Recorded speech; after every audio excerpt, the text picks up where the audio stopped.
Oh, sorry guys. Let's take a look at this. January 15th marks both a day of reflection and service. As we all gathered here this afternoon, we are all benefactors from the direct life work of our country's greatest civil rights leader, Reverend Dr. Martin Luther King Jr. A man who saw the value in diversity and racial equity that was notably beyond reality back at a time when our country was reeling from so much civil unrest. Over the last 9 years, my family and I have invested our work, our commitment, and our resources into the city of Yonkers. For me personally, after serving as an elected official in the states of New York and Virginia, I've always had a vested interest in how local government would and should work effectively. After serving as an elected official in the states of New York and Virginia, I've come to understand that local government at its core sustains the pillars of all governmental entities. If local government does not function in a way that serves the entire community, then it fails in its reason for its existence.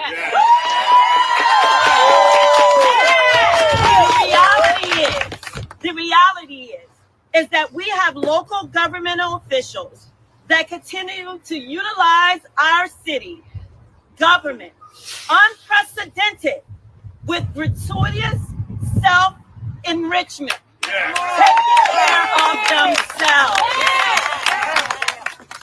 A new day has come. This January the 15th, here in the city of Yonkers. The citizens of our community stand shoulder to shoulder in solidarity that this is not the way local government should function or how it should represent the people. Local government must ensure safe streets, quality schools, affordable housing, and let me add, decent housing. And it should not matter your zip code, a person's education, or social economic status.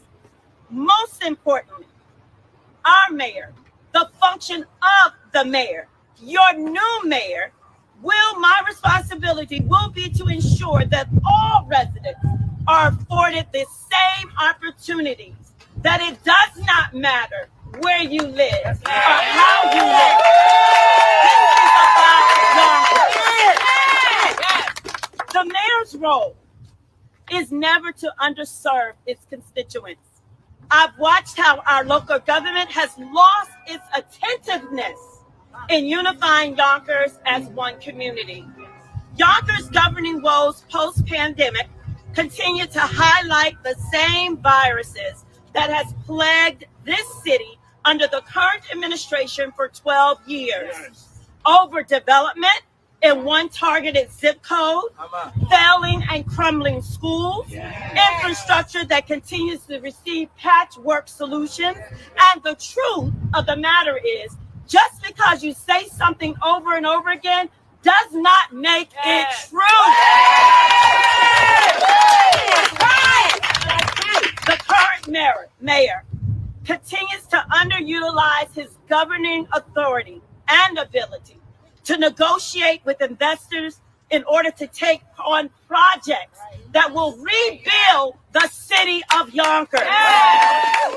The impact is seen with closures of small businesses, the mass exodus of people who cannot afford to live here, students stymied to excel in their educational goals because of where they reside, as well as an overburdened infrastructure that has been given Band-Aid approaches as restitution. Yonkers residents deserve better.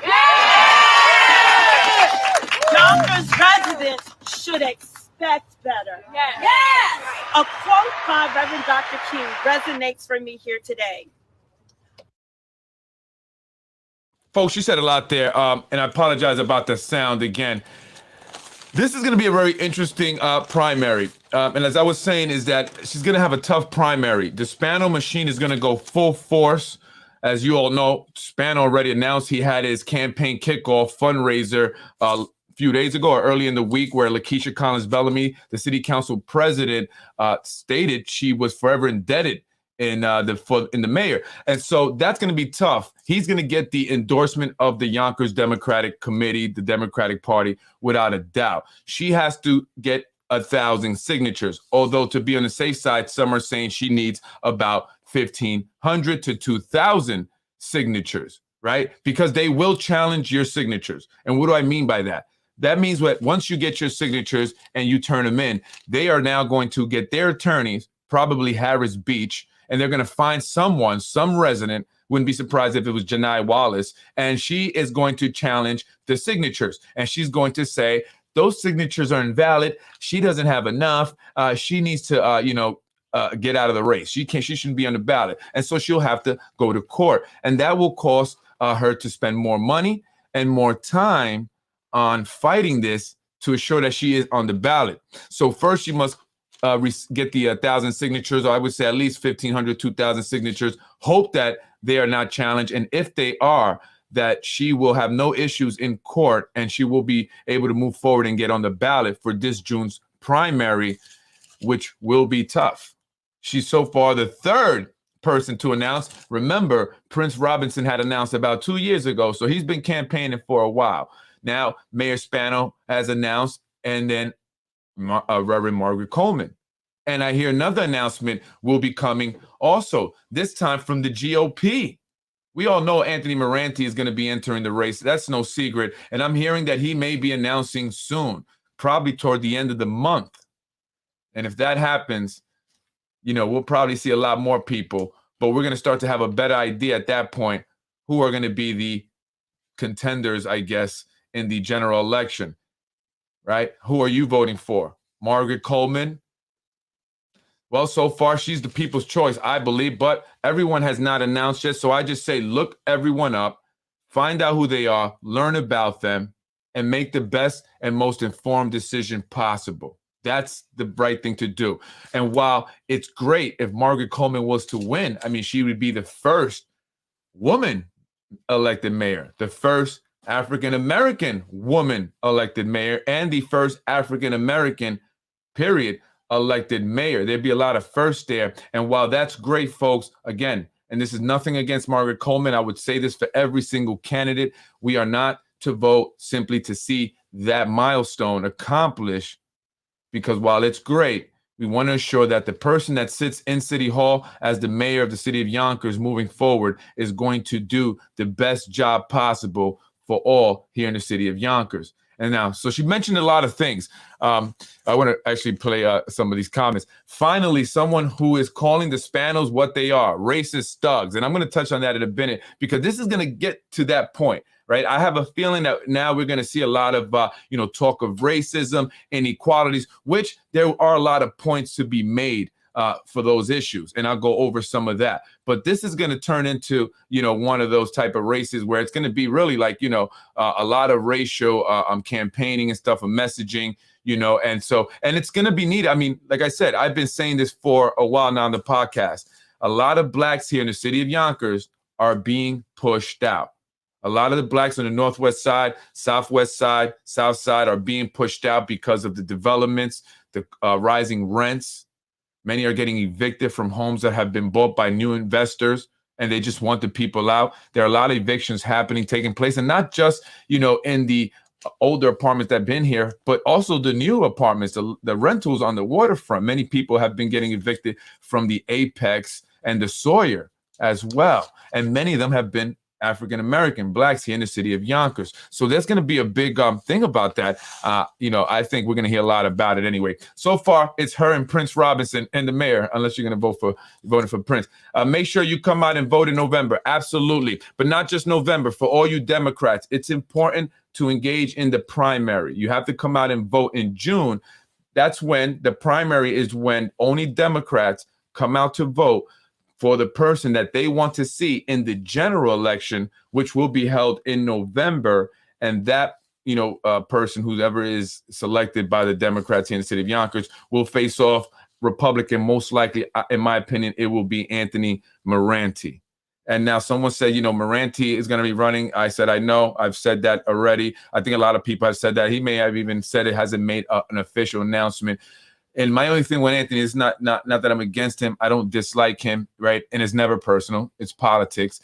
I just don't see how Anthony Moranti would be changed. I don't see what we would benefit from seeing Anthony Moranti. And not that he's a Republican, has nothing to do with party, but the individual himself. He's been in the whole mix of things, right? As a city council member, right there, when, we've seen housing ordinances fail, we've seen the craziness go on and the yelling. And I'm not saying that it's his fault. The crazy Mike Cater investigation, the attacks on him and all the crazy stuff that has happened, at least since I've been paying attention. He's been right in the middle of it. Anthony Moranti hasn't said much about it or spoken up about it, which to me says a lot, right? If you're, going to be the person that I feel is the best for the city of Yonkers as mayor, I would hope that you would have been calling, individuals out. I would have hoped that you, as in your time as a council member, would have been stepping up and saying what's right and doing what was right. And many times, that has not happened, right? A lot of things have not been questioned, Anthony, including the budget and all the finances, right? That people seem to always say, where's the money? Where's the money? And you are on the budget there committee. So that's my only thing with Mr. Moranti. But again, it's nothing personal. There's Margaret Coleman, Reverend Margaret Coleman. Her husband is Frank Coleman, president of the NAACP here in the city of Yonkers. And I believe that Keisha Skipper, who's the vice president of the NAACP, is her, doing public relations. I'm not sure if this is campaign management, but public relations and stuff. So she will be handling a lot of that. As you know, Keisha Skipper and Frank Coleman, for that matter, both are named on the lawsuit that was filed by Michael Sussman to prevent the mayor, Mike Spano, from running for a fourth term. And now how will that have any impact, or her race or her campaign for mayor, if it will have any impact? Will that come up, or will that be an issue? I know some already are saying, and I've had text messages and people tell me this, that now they understand why they see, Frank Coleman on there, and are they wondering if that was a campaign strategy, right? And listen, it's not a bad strategy. It's nothing, I think that isn't, good about it. If that's a strategy, this is definitely a good thing.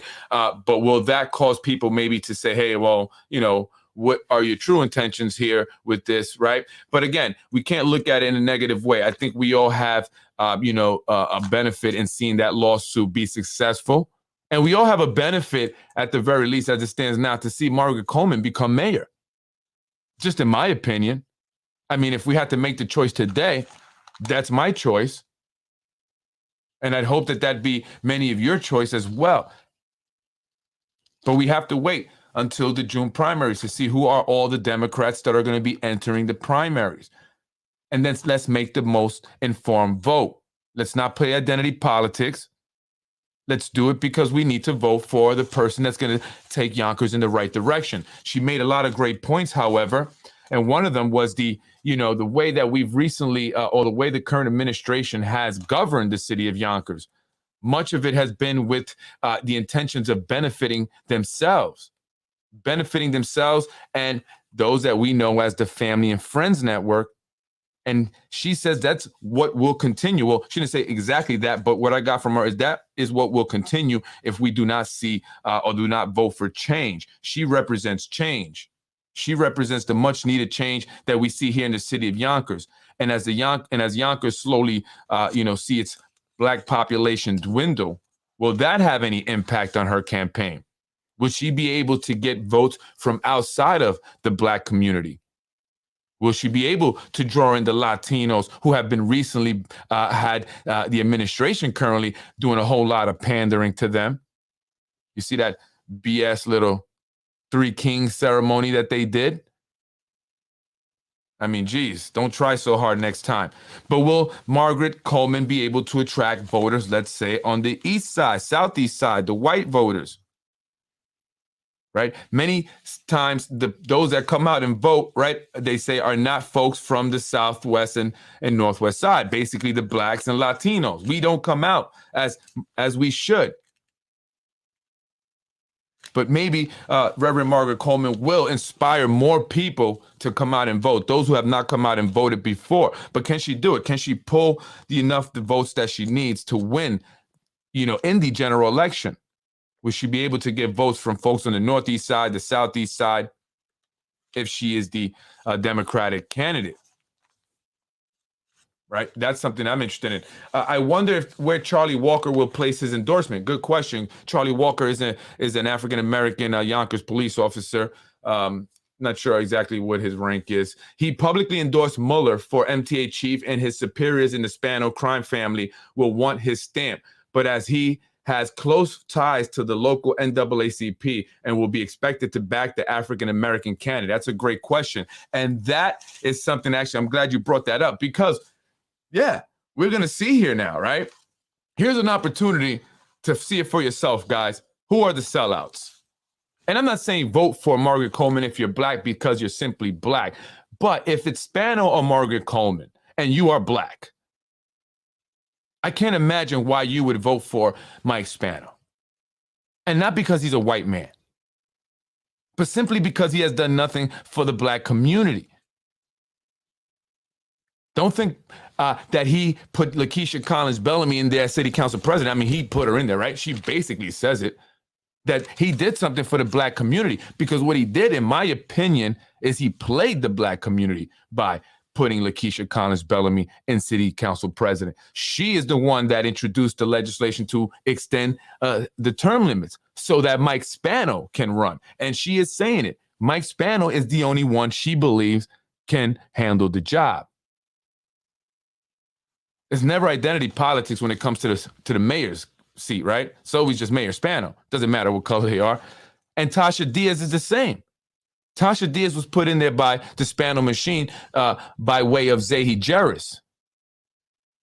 She's going to support, no doubt about it, Mike Spano, and so is Lakeisha Collins Bellamy, no doubt about it. As much as they say they are for the black community, the same community that's being pushed out of the community that Lakeisha Collins Bellamy talks about growing up in.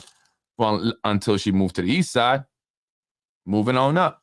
And maybe that's when she began to forget about where she came from. So it's very interesting to see if Charlie Walker, does endorse Margaret Coleman, or will he support the Spanos machine and endorse Mike Spano, because he has things that he could potentially lose, right? Right? If you don't support the Spanos, you can lose whatever benefit you've been receiving. Why do you think I never got my grand opening ceremony? They took that away and said, screw you. If you don't support us, we ain't going to do a grand opening ceremony for you. And on top of that, we're going to do a whole bunch of other things to you. So, it's difficult to make that decision to go against the Spano if you have benefited from the Spano machine in some way or another via promotion or some cushy job, or have become an elected official, and you're African American and you're black. What are you going to do? What are you going to do? Right? What are you going to do? She stated that she has been elected in positions within governments in other states, like I believe she said Virginia, maybe Massachusetts. She was on the board of trustees there. She spoke again against corrupt officials, pretty much saying that they represent and work for themselves. And for far too long, they have been divisive, keeping our community divided rather than united. And you see that's what they're doing. And I've been pointing that out here among the Latino community, how they've divided us, how they've taken a few Latinos, right, and given them these positions in order to detach them from the rest of the Latino community. I've gotten comments and emails from, the average members of the Latino community, not the elite. And they say that these individuals who, get touted on all the time, like the Jose Alvarados, have not done nothing for them. Absolutely nothing. Nowhere to be found except when it's an opportunity to take pictures or sing karaoke. That's it. That's the only time you see Jose, right? That's the only time. She criticized the current administration's policy and failures on housing, infrastructure, And it's very true. Democratic, super Democratic majority consisting of 4 black women. And this is what I mean. This is where it's going to come down to race and stuff. 4 black women could not get an affordable housing ordinance passed, a very much needed affordable housing ordinance. It was introduced last year. They passed it. The mayor vetoed it. Not very democratic of him, right? That's not what Democrats do, Mike Spano. And then instead of voting exactly the same way to override the mayor's veto, Tasha Diaz flip-flopped. The black woman flip-flopped and confused everybody that day and was very aggressive in the way she spoke towards Shanae Williams, another black woman. So you can see that it's been divisive from day one. It's pretty much been Lakeisha Collins-Bellamy, Tasha Diaz versus Corazon and Shanae. And that's the way they like it. They use people, especially now they've been using the black people, and they have for the past several years now. So going back to that comment that Lakeisha Collins-Bellamy, mentioned, well, actually, Rose brought up in an attempt to, make me look bad or shame me on his show, the little black puppet comment. Well, what I meant was that that's exactly how they look at you guys, and they've been viewing you guys that way ever since. They look at you like they're little black puppets, the ones who will do whatever they want, even help them get rid of the majority of the black people on the Northwest side, over there on Woodworth, Ravine, Warburton, the WWR, Trevor Park. Oh, they're redoing it with tennis courts for who? They're going to take JFK Marina. They're going to put townhomes over there. And many of the blacks are no longer going to live there. That's a fact. And that's what you guys have done as your so far in your tenure in the city council. Majority black women. And we yet to see an affordable housing ordinance. Nothing. Lakeisha Collins-Bellamy, in her interview with Yonkers Voice the other day, barely touched on it. Barely touched on it. She barely touched on anything important, said really nothing of substance. Barely touching on it, saying it's a complex thing. It's, we're trying to work on it and we should have one done soon. You're not going to have one done anytime soon. Here's the strategy. Here's what they're doing to people, folks. Here's the game they're playing you. They're going to wait until all these approvals are done. These developments, are pretty much going up, right? The mayor and Nick Spano's Empire Strategic Planning got all of their clients, their approvals and permits and everything else they needed. And then they're going to work on passing a housing ordinance. And at that point, it will be too late. All the developments will be already approved and going up, and they would be under the old ordinance. And that's the goal. That's the game. That's the game they're playing. And that's why Lakeisha Collins-Bellamy, Tasha Diaz, Shanae Williams, Corazon Pineda Isaac, the 4 black women on the Yonkers City Council are playing. That's what they're playing. Along with John Rubo, along with Mike Breen, and in my opinion, Anthony Moranti, but I don't think he really cares. He doesn't want any affordable housing, right? That's the game, and they're doing that on behalf of Nick Spano's Empire Strategic Planning, the lobbying firm that pretty much has contracts with all of the developers here in the city of Yonkers, specifically AMS and Ginsburg. But let's not forget the the Gorin Group that owned the power plant that purchased that and have yet to do what with it? What? JFK Marina is trashy. Look how it looks. Why have they not worked on any of this stuff until very recently? And now they're going to give it all away to the new people coming in from Brooklyn, from Manhattan, those with higher incomes. They're going to cause all the rents to go up and people just to make this mass exodus. Something that Margaret Coleman also mentioned. Yes, there is a mass exodus. Specifically of black people, but of all races. And I've been mentioning this for a long time now. And I'm glad someone hopefully will begin to discuss it. I hope so. Anyway, she says she ended her quote with she ended her speech, I'd say, with a quote from the former UN leader and is asking the people of Yonkers to join her in her efforts to, beat the Spano machine ultimately, or in her efforts. She don't want to say beat. She's not running against Mike Spano. This is a campaign for the people, and she's going to win. And that's all she wants to hear. She doesn't want to mention any other candidates. So she's asking people to join her efforts. This is going to be, somewhat of a grassroots effort. Some people are saying, well, can she even raise the money to even run a successful campaign? And I've had this debate with people. Do you really need that much money? Or is that something that just is used to keep people, or discourage people from wanting to run for office? Right. And if it's not, if it's truly how, the amount of money you need, then maybe we need to change something here, because not anyone can just generate the $400,000 to $500,000 people are saying will be needed in order to run a successful mayor campaign.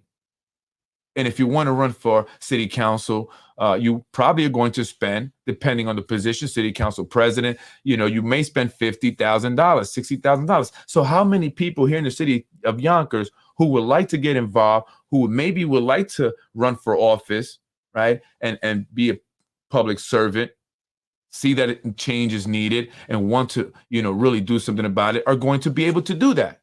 How will they raise that money? And so this is another issue that, people have mentioned, as well as myself, I've mentioned in my research, why, extending term limits is not good, because the incumbent always has an advantage in the amount of money they raise, the connections that they've made, and their ability to run successful campaigns with ease. They already have a machine set up, especially Mike Spano, for 12 years now. Remember, he ran a third term. He got that changed only 4 years ago, and now he did it again through Lakeisha Collins Bellamy. But of course, she said she was forever indebted to him. So Michael Sussman, there you go. Play that for the judge. Say, hey, judge, this is why we needed a public referendum. Listen to the city council president. I mean, she's thanking the mayor, saying that he is responsible for her success. He put her in this, he put her in that. And because of him, she's city council president, and she is forever indebted to the mayor. And so, of course, she would introduce the legislation all by herself. That's what makes it even worse. It was, other individuals as well, but it's just Lakeisha, the city council president, that's forever indebted to the mayor. She thanked the mayor, along with Zahi Jerris, Frank Jerris, Wilson Kimball, James Kavanaugh of Empire Strategic Planning, and president of the Yonkers Industrial Development Agency. She thanked them specifically for her win. And so who does she represent? She doesn't represent Black people. That's for sure. That's for sure. Charlie was promoted to lieutenant by Spano with no opening at that rank. Then he was made second in command at Internal Affairs and recently slotted to attend the FBI Academy and Quantico for highly coveted special training. Spano has been greasing his wagon for years. Yeah. And I wonder how the officer that, what's his name? Kilroy? Or I'm sorry, Russell, the one involved with the Hector Santiago incident. How would he vote? Who will he endorse? In fact, I saw Hector Santiago today at the announcement for Margaret Coleman. Margaret Coleman for mayor. She at the announcement, he was there. I said hello. We didn't talk much though. Really quick, I just wanted to just show you this real quick. Inequality and how luxury developments are bad ultimately in the long run, right? So if these developers approved methods won't tackle the housing crisis, what will? We must pair rent control with any strategy of new construction to prevent displacement. On a practical level, rent control would immediately stop the hemorrhage of remaining affordable units, provided allowed rent increases are appropriate to low-income renters' finances, and it includes strong protections against eviction and landlord harassment, which has been happening a lot here in the city of Yonkers. Rent control would also preserve and potentially even recover the affordability of tens of millions of homes nationally, working on a scale unrivaled by Section 8 or unraveled by Section 8 vouchers and any new constructions. Rent control costs the public little, unlike Section 8, which follows market prices and doesn't prevent rents from increases overall. Rent control would make sure landlords get a fair rent, but cannot price gouge. Section 8's targeted subsidies supposedly more efficient because they reach only a few of the neediest, reach only, I should say, I put that together, a few of the needs can perversely reward landlords who impose large rent increases. But rent control's more universalist approach, covering all renters, better protects the public goods. And I just put that up because if you want to read that, it talks about rent, luxury development and how it's bad in the long run, ultimately creates, higher rents. What it does is it bring in higher income earning individuals into the area. And then it brings in even more because they're more likely to be, move as they have more resources to just up and move, right? And so they move at a higher rate. And so when they start to move in, they are moving in at a higher rate, which means more are coming in, which ultimately affects the properties and the apartments around the luxury developments as they are now being rented by these higher income earners, causing rents all over the city to go up, pushing out the people who were living there, most of their lives, all their lives, who were waiting for these changes to happen. Yet when they finally began to happen, it was not for them. And I think that that's going to be one of the most important, issues that Margaret Coleman talks about and touches on in this election. Affordable housing. It's very important. Our current elected officials have failed us. And I want them to know, I really do, to all, city council members, right? For the most part, your time is done. I'm going to be as loud as I can supporting individuals who are for change as possible. I am definitely going to be very involved, especially after everything that I've been through in the past 2 years. I'm so serious. I will be bringing in money, volunteers, my time, my podcast, and anything else that is needed to assure we get new individuals elected this year. I'm excited about the races in District 1, 3, and the mayor's race specifically, but I'm excited about all of the elections.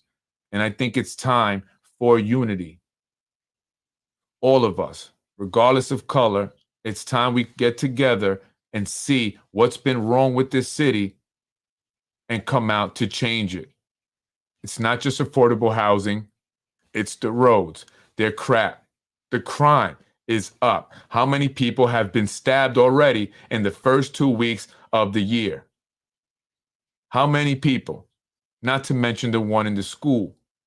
How many accidents have we seen so far in the past year here in the city of Yonkers? Why is it that accidents are happening almost every single day? And severe accidents, cars flipping over, cars landing on top of other cars. I mean, you go on the Yonkers Voice YouTube page, he's got all the accidents there and count how many have happened. And that's primarily because of the crowded roads. Massive amounts of traffic now, cars, and on top of that, you have these horrible roads, these potholes that people try to avoid, and therefore they go into another lane, hit each other. People are speeding, hit these potholes. They're damaging our cars, and nothing is being done about it. They're doing these temporary patches that don't work, that don't last. They're not holding Con Edison responsible and any other company that's digging up in our streets. These luxury apartments, before they start to build them, they have to start working on the gas lines and all that stuff, right? The fiber optics and everything that they're going to connect. So they have to dig in the streets around it, closing off streets, causing the residents to have to detour. And then they don't put the roads back. Look at Sawmill along the Oakland Cemetery over there. Con Edison did that. Why weren't they told to put it back the way it was? They should have put that back a lot better. I mean, you need a four-wheeler, a Jeep just to go through there without damaging your vehicle. And what about all the movies that we're supposed to be so excited about coming into Yonkers to film? How many people enjoy having a bunch of cones take up all the parkings on their streets because they're filming a movie, something that is not going to benefit the people, because we still seem to be out of money here in the city of Yonkers. We still don't have enough to improve our schools. How long is it going to take to build that school on McLean? Look at the other developments going up. They go up so quick. But our schools are still crap. We don't have any money. We're still begging the state for money, blaming the state. That's all our elected officials have done for the past 2 years, is blame the state for not having enough money, although Yonkers received tons of money through COVID relief funds, millions and millions and millions of dollars. specifically to education and children to the tune of 360 million.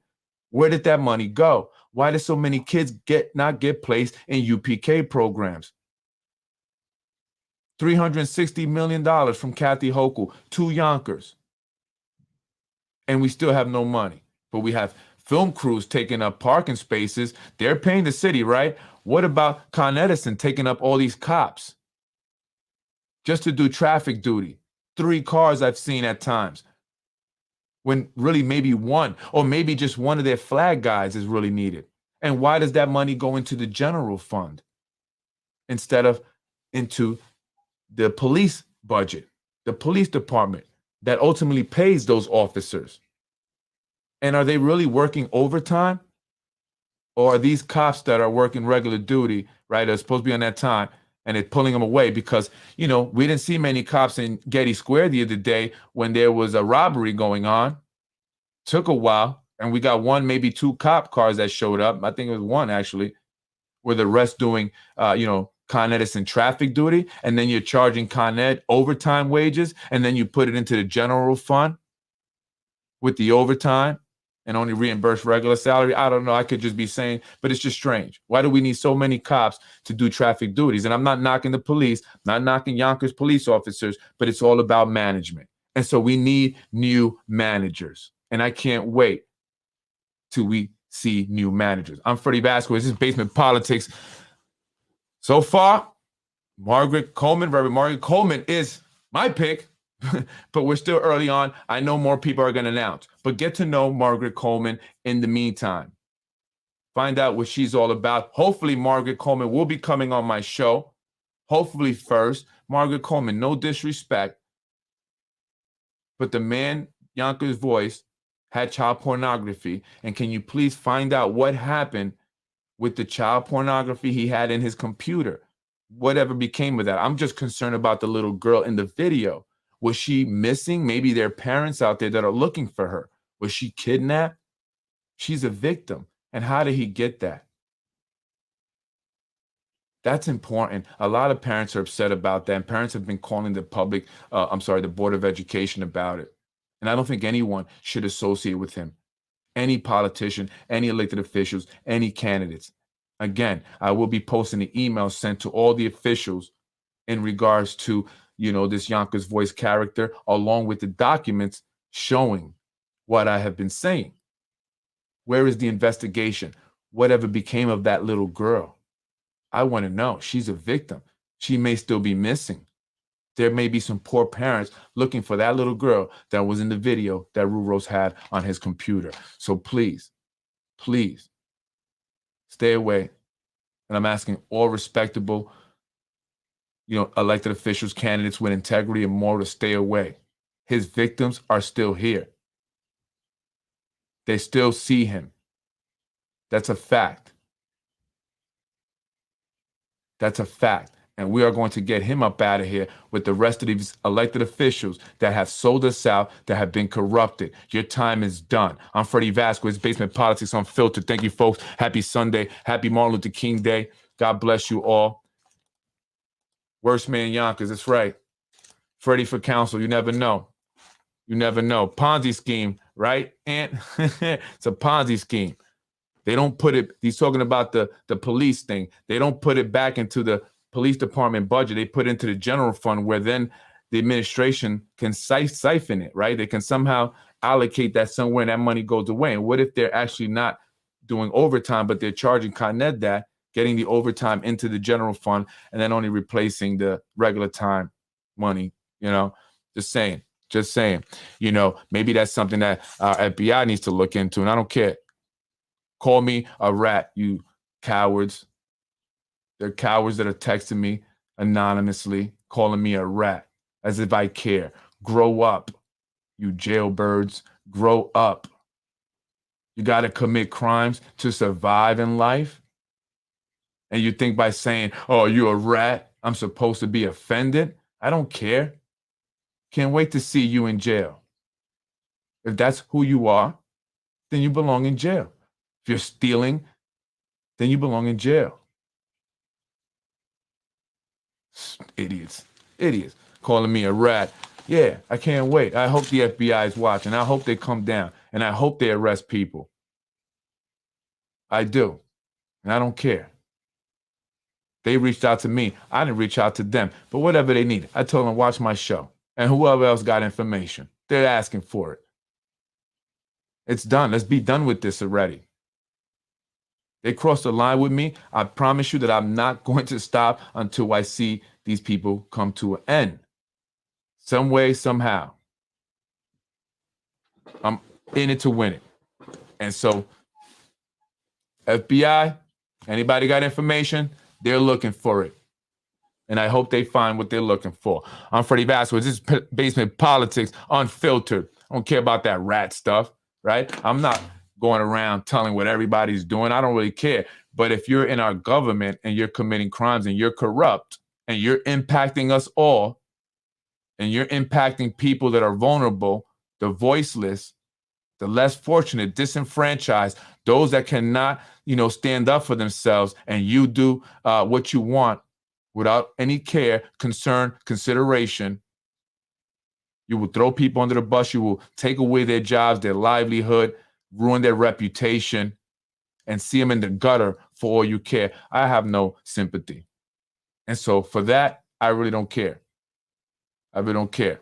So call me a rat. You can text me as much as you want, you anonymous texters. But remember, at the end of the day, you're a bunch of cowards because you don't show your face. If I'm a liar, if I'm everything you say, show your face. Right? You mentioned my sister, my family. My sister passed away. And so these guys are mentioning my sister in a way that, I guess they want to get to me. It's disgusting. It's horrible.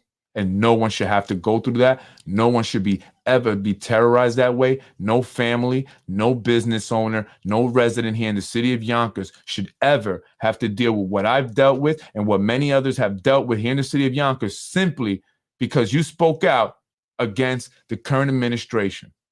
No one should have to go through that. And that's the individuals that control our government currently. And they will go through great lengths in order to remain in power. And that means destroying a family. They will do that. And they have tried. But I'm still standing. And I ain't going anywhere. And neither are the people of the city of Yonkers. But you all are. I'm Freddie Vasquez, Basement Politics Unfiltered. Thank you, folks. I appreciate you joining me. Thank you. Please share the podcast again. I'm about unity. Right? Anyone that has any comments or questions or want to speak to me, I'm always available. I'm here for the people. Maybe my approach sometimes is not your cup of tea, but my goal is to create change and to make this place better for all, especially our children. They're the future. What kind of educational system are they going to be going through for the next 4 years, 10 years? I want my kids to have the same experience I had in high school. And if I remain here in Yonkers, they won't. Not unless we change it. And it's time, folks. It's time. Everybody, everywhere in Yonkers, it's time. You know it. Speak out because it's silence that continues this corruption. And it's time for us to speak out. Rats are the ones to text or spoof with fake names. Real men show themselves. Exactly. Empire Strategic Planning equals Nick's 703 account. That's the Bernie Madoff account where he was putting all the money that he was stealing for people. And he would keep all the accounting on these note cards, handwritten, right? And Anthony, by the way, I did watch it. Now I fully understand how he got away with it for so long. It was the billionaire guy that was keeping him afloat. He knew what he was doing. That guy stole everybody's money. And in fact, he made more money than Bernie Madoff. Right? I forgot Jacob something. That guy, he knew what he was doing. He knew that it was a Ponzi scheme. So he knew as long as he kept them afloat, he could keep getting money in and then he would pull out money, right? But he would pull out, he was the only one that would pull out large amounts of money. So he was smart. He ended up pulling out $7 billion. $7 billion. And I think he only technically put in $1 billion.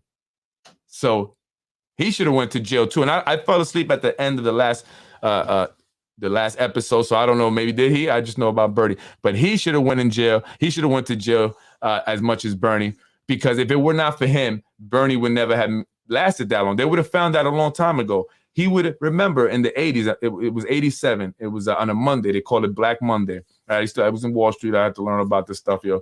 And, he lost. Remember, he covered all his trades, right? He was a market maker. Now, a market maker in Wall Street is someone that has to buy stocks regardless if the market is going down, regardless if the price is going down. When people start selling, they have to buy. I mean, technically they don't have to. Like, a lot of them did, and they didn't even pick up their phone. But Bernie Madoff was the only one that picked up his phone and still bought the stocks, even when they were being dumped and the prices were dropping.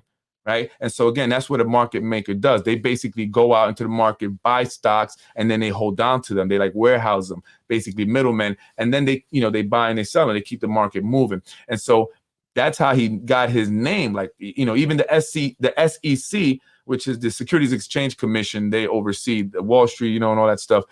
They, were so impressed by that they kind of really didn't, they didn't look into him like that, like, the way they should have, right? They kind of just like, oh, he's a good dude, whatever, blah, blah, blah. So that's how he was able to last, but also because that guy that floated him with the, the billionaire, kept him with the money. He had those three main investors where he got the $407 million to pay off all his clients. So that was interesting. That made a lot, that kind of like, his name was Pakawa. Yeah, nobody does it alone, pal. Yeah, but I didn't know. I never heard the guy's name. And so, but it made me understand it all and why he was able to last so long. That guy was smart. He was an evil genius, I guess, even more so. Because Bernie Madoff really wasn't that smart, right? Because the Ponzi schemes are not really, complex schemes. They're not, you don't have to have the be the genius to do it. You just basically take, money from Paul to pay Peter, right? So Peter thinks that the money he gave you to invest is making money because you're giving him a monthly return on that, right? If it's, if it's a income generating investment and you get a monthly return on that. So, Paul gives him money, then he gives it to Peter as his monthly investment, right? And then Paul thinking he just invested his money, right? And so now when Paul next month wants his return, right, his monthly return, he's going to need another Paul to give him money so that he can give that to the first Paul, right? And then also to Peter as well, because he's got to keep Peter paid as well. So that's basically all he's doing. So the guy, the billionaire, that guy Jacob, I think his first name, Pakawa, he gave him the money to keep it floating, when he didn't have enough to cover the people, because he knew it was a Ponzi scheme. And so he knew if he could keep them, afloat long enough, he could just get all these people's money. Basically, they were doing the job, getting all the money, and then he was just taking it, right? And then giving them back some money so he can keep the shit afloat. And then he would, that's crazy, man.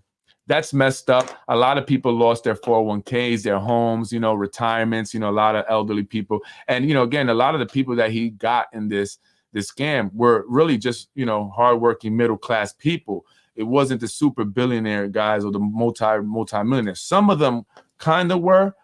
Maybe a few, but majority of his clients were just, teachers who worked forever, maybe small business owners, people who got, life insurance policies or, inheritance and stuff like that. And this was, everything for them. They invested with this guy.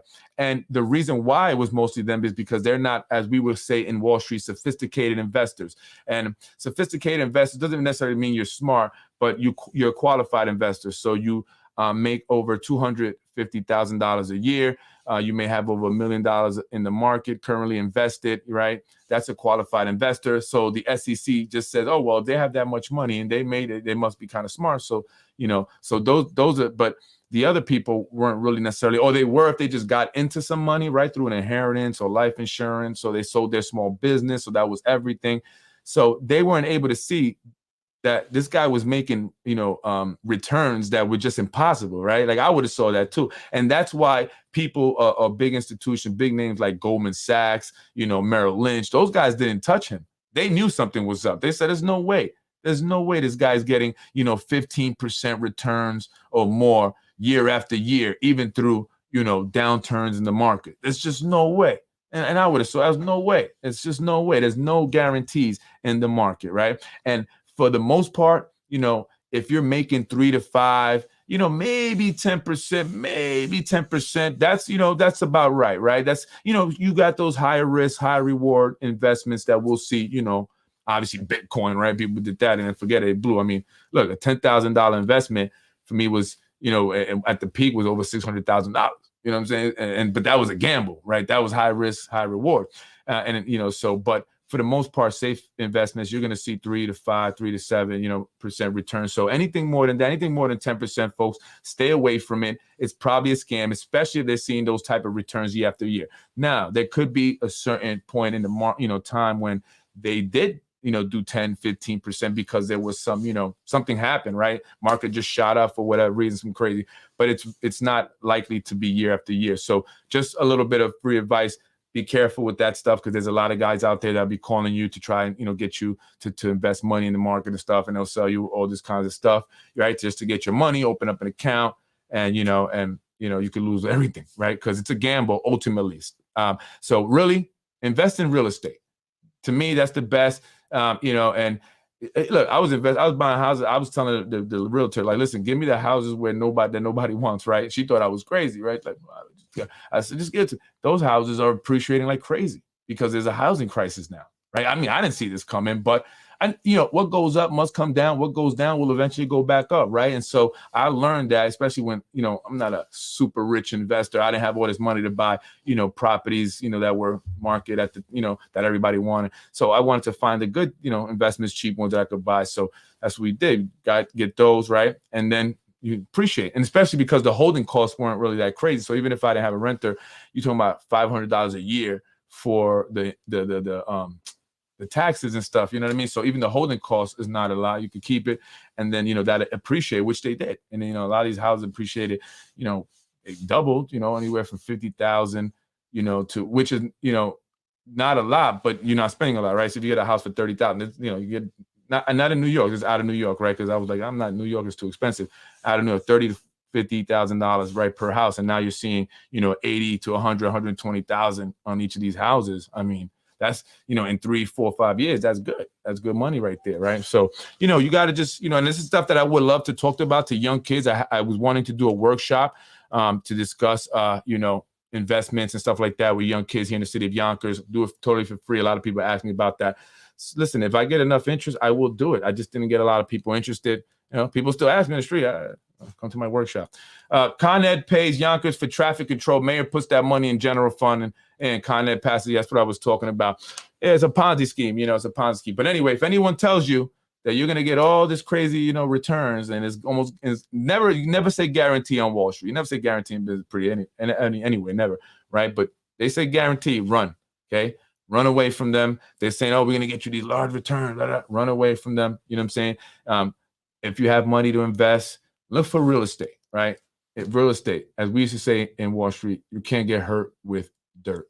That's what we say. So I would prefer stock markets, unless it's a blue chip company, Coca-Cola, IBM, even Tesla was good. And I told people to get into it before I hit over 300. Hope you guys did. But, things like that. But even Tesla, I mean, that could just, it's not, I don't know if it'll have the same longevity as like not 18, but Pepsi, IBM, saying that Microsoft is going to go, the Apple, but even Apple, you saw that was at one point. Anyway, folks, enough of this finance stuff, right? I'm up out of here. I'm Freddie Vasquez. Don't get caught in a Ponzi scheme.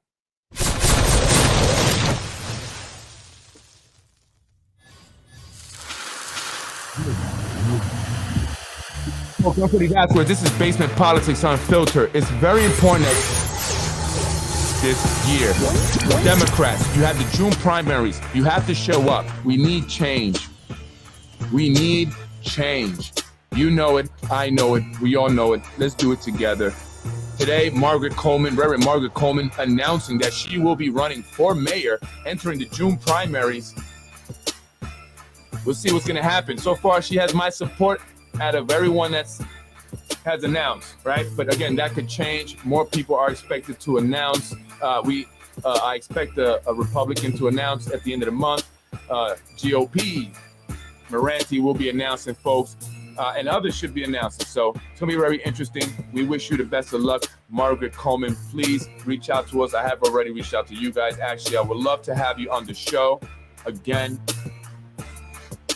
The other guy, I'm Freddie Vasquez, Basement Politics, where the truth lives. Come here if you want the truth on Yonkers politics information.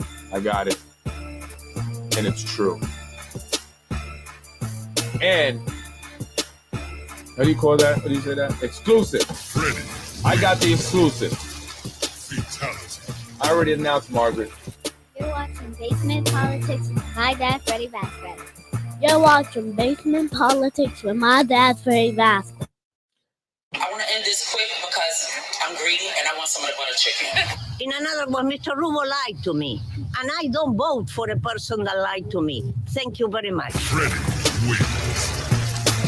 Fatality. Make sure you take that lovely lady's advice. Do not vote for someone that lied to you. And how many lies have we heard from our current elected officials? Thank you for watching Basement Politics with my husband, Freddie Vasquez. Thank you for watching. Fatality. Shout out to District 3. I'm looking forward to that race. I spoke to an individual about that race. So far, you got my support. I can't wait. Let's definitely talk. And to anybody out there that's looking to enter any races, contact me. I would love to have you on the show. Again, start out right. Do not start out engaging with an individual who is a child sex crime offender. Please, we are cleaning up the swamp, all of us together. This is bipartisan draining of the swamp. All the petties, all the corrupt officials, thieves, liars, and cheats, you're up out of here. Freddie wins. Fatality.